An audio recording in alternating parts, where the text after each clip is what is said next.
During the ongoing budget session of the 16th Assam Legislative Assembly, an AIUDF delegation led by Maulana Badruddin Ajmal submitted a memorandum to Assam Chief Minister Himanta Biswa Sarma on Wednesday, raising three key issues: the Uniform Civil Code, the alleged illegal pushback of Indian citizens to Bangladesh, and eviction drives across the state.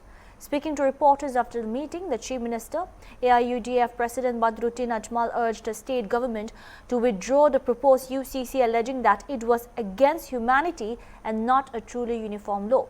Ajmal also called for an immediate halt to the alleged pushback of individuals to Bangladesh without proper verification. He said that if a person is genuinely found to be a Bangladeshi national after due legal process, they should be deported through official channels in consultation with Bangladesh. However, he alleged that innocent Indian citizens should not be subjected to such actions. तीन चीज था, एक तो UCC का था, जो मैंने कल भी बताया कि यूसीसी जो आप किया है वो जो है वो यूसीसी उसको वापस लीजिए। वो धर्म विरोधी नहीं है, सारे इंसानियत के विरोधी है, इसलिए नंबर 1। नंबर 2, उच्छेद आप बंद कीजिए। आप करते हो तो पहले लीगल उनका प्रूफ देखिए, टिकट देखने के बाद अगर वो विदेशी है वो चेक कर। Number 2, number 3 pushback. ये तो पुशबैक क्या है? इंसानियत के खिलाफ है, इंसानियत के खिलाफ है। पुशबैक बंद होना चाहिए। बांग्लादेश से बात करो, अगर वो लोग वाकई बांग्लादेश है, send them, you have no problem, you have no question. इसलिए ऐसा नहीं होना चाहिए। Okay, thank you. Former MLA and AIUDF leader Rafiqul Islam said the party's memorandum focused on three demands. The first demand was the repeal of the UCC passed by the Assam Assembly. He alleged that the legislation was not a genuine uniform civil code because it did not apply equally to all communities in the state.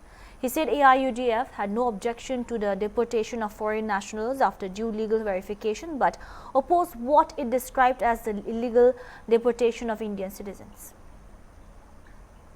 आज हम लोगों ने हमारे honourable president मौलाना बदरुद्दीन अजमल साहब, MLA बीनाकंदी, उनके leadership में और हमारे पार्टी के एमएलएज और जनरल सेक्रेटरीज हम लोग सीएम साहब से मिले और एक मेमोरेंडम उनको सौंपा, जिसमें तीन चीज़ खास तौर से हमारी डिमांड थी। उसमें एक तो लास्ट असेंबली में जो यूसीसी पास किया है उसको रिपील करने का हमने मांग की। हमने बोला कि उसका विड्रॉ कीजिए, इसलिए कि जो यूसीसी आपने यहाँ पास किया वो असल में यूसीसी है ही नहीं। आसाम के सब लोगों को उसके अंदर कवर ही नहीं किया है, तो फिर यूसीसी कैसे होगा? यूसीसी तो वो होता है जो हर किसी के लिए समान कानून हो, लेकिन ये कानून आसाम के बसने वाले हर किसी के लिए समान है ही नहीं। तो फर्स्ट मतलब बात तो ये है कि यूसीसी है ही नहीं। दूसरी बात ये है कि उसमें सर्टेन जो प्रोविजंस है उसमें हिंदू कुछ लॉज को मुसलमान के ऊपर थोपा गया है जो भारत के संविधान के खिलाफ है। हिंदू भाई लोग हिंदू लॉज को पे प्रैक्टिस करें, मुसलमान लोग मुस्लिम लॉज पे प्रैक्टिस करें। पर्सनल लॉज के अंडर में भारत के संविधान ने अलाउ कर रखा है। सिख, बुद्धिस्ट, जैनिज्म, उनका भी कुछ पर्सनल लॉज है, वो उस पर प्रैक्टिस करते हैं, उनको भी इख्तियार है। और भारत के संविधान के आर्टिकल 14, 15, इसी तरह 29, 30 ये सब संविधान के खिलाफ जाके ये यूसीसी को पास किया है। इसीलिए हमने मांग किया है कि यूसीसी को आपने विड्रॉ कीजिए, इसको आप रिपील कीजिए, पहली बात। सेकेंड डिमांड हमारा ये था, जो इलीगल पुशबैक आसाम में हो रहा है, जेन्युइन इंडियन सिटीजन, आसामी सिटीजन, उनको रात के अंधेरे में उठा के बांग्लादेश के नोमेंस लैंड में जो फेंका जा रहा है, जो अमानवीय ये जो जुल्म है, इसको बंद करना चाहिए। जो विदेशी होगा उसको भगाया, हमारा कोई आपत्ति नहीं है, लेकिन 100 साल पुराना रिकॉर्ड्स, डॉक्यूमेंट्स होने के बावजूद जिनके माँ बाप, दादा दादी, पूरे खानदान के सब लोग इंडियन है, बीच में से एक आदमी को उठा के लेके विदेशी बना के उसको नोमेंस लैंड में फेंक के आते हैं, इसको भी बंद करना चाहिए, हमने डिमांड दिया है।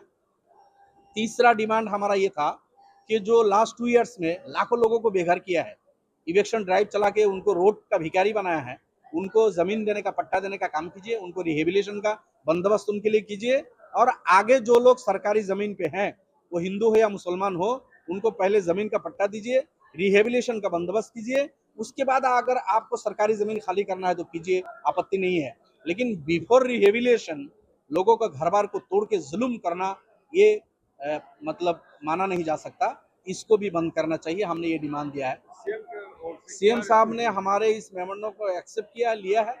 उन्होंने हमें आश्वासन दिया है कि हम इस पे गौर करेंगे, देखते हैं क्या करते हैं। बीजेपी तो ज्यादा अच्छी उम्मीद नहीं है, इस सरकार से अच्छाई की ज्यादा उम्मीद नहीं कर सकते, लेकिन चूंकि हेड ऑफ द स्टेट है, हमें उन्हें ये बतलाना है। अगर इन चीजों पे वो पॉजिटिव रेस्पॉन्स नहीं करेंगे, हम कोर्ट पे भी जाएंगे, जरूरत पड़ेगी तो सुप्रीम कोर्ट तक जाएंगे।